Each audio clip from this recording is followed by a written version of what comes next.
So, something new arrived for SIG in the mail the other day.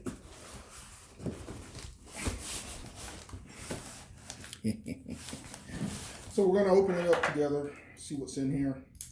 The Fortune Auto items have still not been installed on the vehicle, and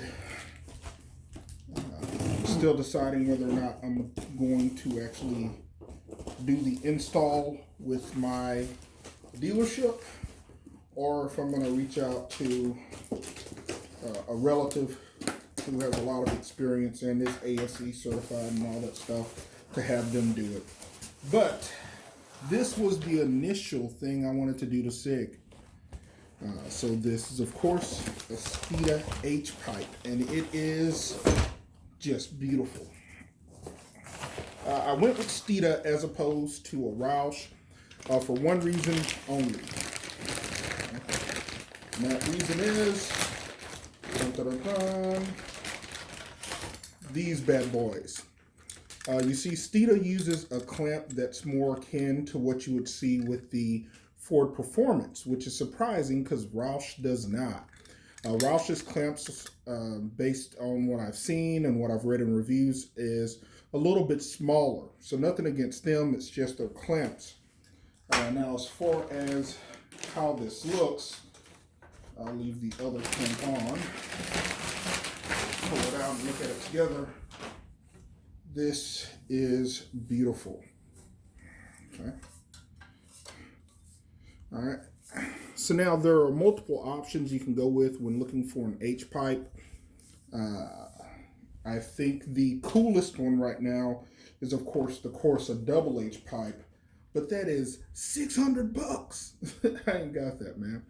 But this, I picked this up for just under $200 from the Steeda site. And surprisingly, they were able to get it out pretty much the next day. So if you're looking for an H pipe, that is who I would suggest going to. I really like the fact that they went ahead and branded it. I know a lot of places don't brand theirs, but I really like this S they put on there. Looking at the welds, they do look pretty decent. Okay, so this is not an eBay part. And then the big advantage of going with Steeda is if any of these welds fail throughout the life of this pipe, Steeda replaces it. So basically you take this pipe off, send it back to them, say, look, one of your welds failed, and for the life of you in the vehicle, they will replace it. So that's something that a lot of companies don't really stand by their products. And I've done returns through Steeda before, for Swayboy end links, and if you don't need the part in a week, it's a very painless process. But I figured I'd share that with you. I understand this is not as interesting as the coilovers and the adjustable coilover dampener setup, but this is what we originally started out. This was the goal for SIG for this year, was the H pipe it. So now the next couple videos will likely be on the install of the Fortune Auto dampener setup, and we'll see how that goes.